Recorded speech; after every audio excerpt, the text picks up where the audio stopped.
ప్రధాన పార్టీలు కాకుండా ఒక బహుజన్ సమాజ్ పార్టీని మీరు ఎలా సెలెక్ట్ చేసుకున్నారు? ఇప్పుడు మనకున్న పొలిటికల్ పార్టీస్ అన్నీ కూడా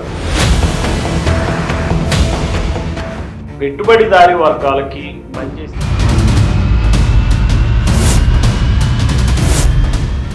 ఎలక్టోరల్ బాండ్స్ తీసుకొని పార్టీ. ఇప్పుడు మీరు ఆంధ్ర తీసుకుంటే మీకు రెండు వర్గాలు, 2-3 వర్గాలు క్యాస్ట్ బేస్డ్ పాలిటిక్సే ఎక్కువ. కులాలకు ఏవైతే ఉన్నా వాళ్ళకి సంబంధం, డబ్బులు తీసుకొని ఓట్లు వేస్తారు. ఈ దేశంలో అంత దుర్భర దారిద్ర్యంలో ఉన్నారు.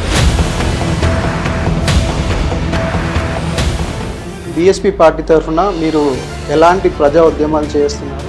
ఎడవల్లిలో దళితుల భూముల్ని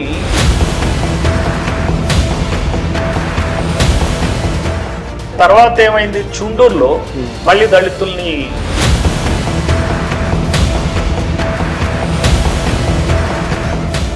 ఇది చాలా భయంకరమైన విషయం.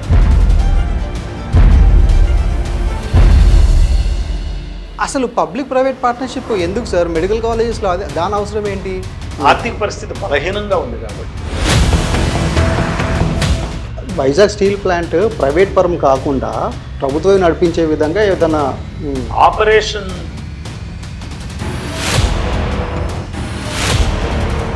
ఇలా ఒక వ్యక్తికి సీపోర్ట్స్, ఎయిర్పోర్ట్స్ అన్ని దారదత్తం చేస్తే ఇప్పుడు ఆంధ్రప్రదేశ్ ఏమైందో తెలుసా మీకు?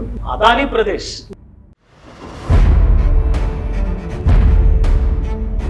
ఉత్తరప్రదేశ్లో ఓడిపోయిన బీఎస్పీ తెలుగు స్టేట్స్లో, ఎస్పెషల్గా ఆంధ్ర స్టేట్లో పవర్లోకి వస్తుందనో లేదంటే సీట్లు గెలుస్తుందనో ఎట్లా మీరు అనుకుంటున్నారు?